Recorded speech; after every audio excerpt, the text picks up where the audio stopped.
जानकी जी 21 दिन तक भोजन नहीं करती अयोध्या में आने के बाद, 21 दिन तक। तो महाराज दशरथ को, सब रानियों को बड़ी चिंता होती है, तो जानकी जी से पूछते हैं एक दिन दशरथ जी, बिटिया कोई दिक्कत है क्या? तुम भोजन क्यों नहीं कर रही? क्या कारण है?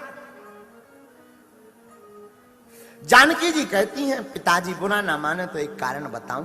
हाँ पिताजी, दरअसल अपने इस घर में दोष लगा है श्रवण कुमार के माता पिता का। जब तक वो दोष नहीं मिटेगा तब तक मैं प्रसाद नहीं पाऊंगी। हो कोई इस राज को नहीं जान पाया सिवा दशरथ जी के। सबके जान तो जानकी जी ने प्रसाद पा लिया, पर 21 दिन तक जानकी जी ने प्रसाद नहीं पाया। ये कथा आपको बहुत कम सुनने को मिलेगी। तो बिटिया, दशरथ जी ने पूछा, बेटा ऐसा कौन सा उपाय है जिससे वो दोष मिट जाए और तुम भोजन कर ले?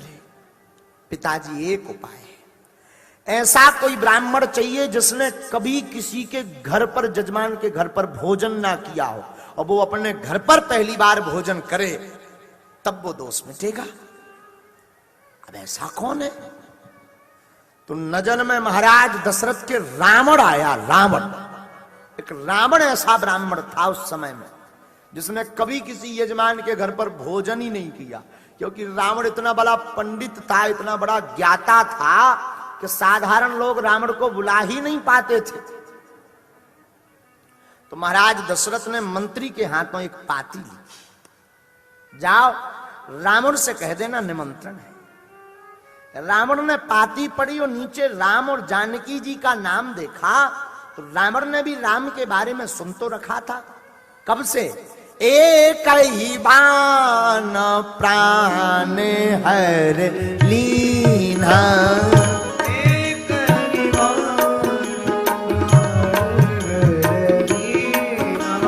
दीन जानते ही निज पद दीना,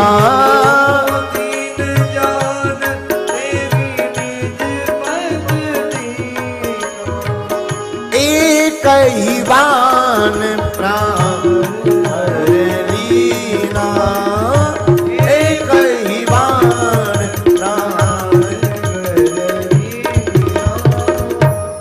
रावण ने सुन रखा था कि ये वही राम है जिन्होंने एक बाण में राक्षसी ताड़का को मार दिया। रावण ने सुन तो रखा था, और रावण ने केवल इतना ही नहीं सुना था,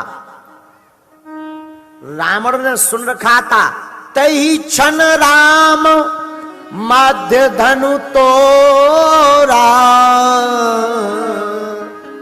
भरे भुवन धुनि घोर कठोरा। रावण ने यह भी सुन रखा था कि ये वही राम है जो बाण को उठाने के लिए हमें ताकत लगानी पड़ी, 20 भुजाओं का बल लगाना पड़ा, पर बाण उठना तो दूर की बात, डिगा नहीं। राम ने उसे तोड़ दिया। तो रावण भी चाहता था कि हम इनके दर्शन करें कि आखिर ये कौन सी बलाए है। तो रावण ने मंत्री से कह दिया, ठीक है दशरथ जी से कह देना कि प्रसाद तैयार करके रखें, हम आएंगे। रावण आया। रावण जब अयोध्या आया तो अयोध्या में आकर के रावण बैठा। दशरथ जी ने स्वागत किया ब्राह्मण के नाते, पूजन किया आचार्य के नाते, और रावण को बैठने के लिए स्थान दिया। जानकी जी ने अपने हाथों से प्रसाद बनाया। प्रसाद बना करके एक थाली महाराज दशरथ जी के लिए परोसी, दूसरी थाली रावण के लिए परोसी। रावण तो सब जानता था, रावण तो दर्शन करने आया था। उसी समय एक घटना घटी। क्या? उसी समय क्या हुआ, जोर से हवा चली। हवा जोर से चली तो एक तिनका उड़ करके महाराज दशरथ जी की थाली में पहुंच गया, और एक तिनका राजा रावण की थाली में पहुंच गया। अब जानकी जी ने मन में सोचा, श्री सियाजू मैया ने, कहीं हमने अगर हाथ डाला तो प्रसाद में विक्षिप्तता होगी, कहीं रावण नाराज ना हो जाए। और अगर हमने दूर नहीं किया तो अपराध हो जाएगा, बड़ी दिक्कत हो जाएगी। क्यों? अगर ये कचरा खा जाएंगे दोनों तो बाद में नाराज होंगे कि कैसी बहू है, इसने कचरा खवाया, तिनका खवाया। तो जानकी जी ने उठाया नहीं उस तिनके को, न रोका।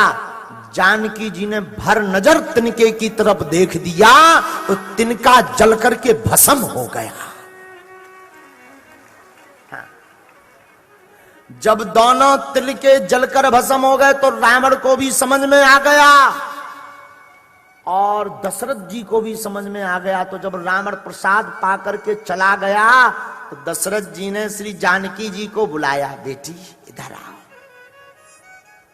बिटिया, हमने तुम्हारा प्रताप देख लिया, तुम साधारण नहीं हो, साक्षात जगत जननी हो। और हमने प्रताप देख लिया, एक तिनके को किस प्रकार तुमने देख करके भस्म कर दिया। लेकिन बिटिया, आज हमें वचन दो कि लौट कर अब किसी की तरफ तुम भर नजर नहीं देखोगी, कहीं किसी का जीवन नाश ना हो जाए, ये हमें वचन दो।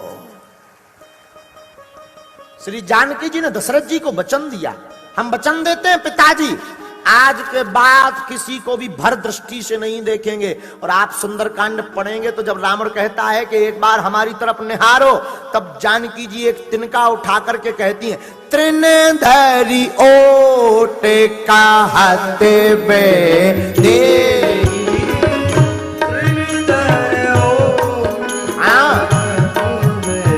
ए रावण, तुझे क्या तिनका की खबर नहीं है? तेरे थाली के तिनका को हमने देख करके जला करके भस्म कर दिया। इसलिए जानकी जी ने तिनका रख करके रावण को याद करवाया कि रावण, इसे देख ले, जिस प्रकार तिनका भस्म हो गया था, अगर हमने देख दिया तो तू भी भस्म हो जाएगा। त्रिनेधरी ओट कहत बे दे।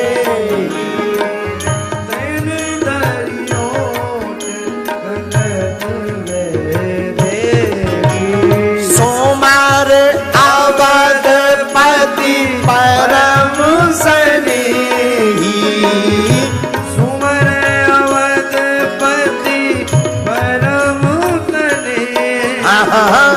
सुमर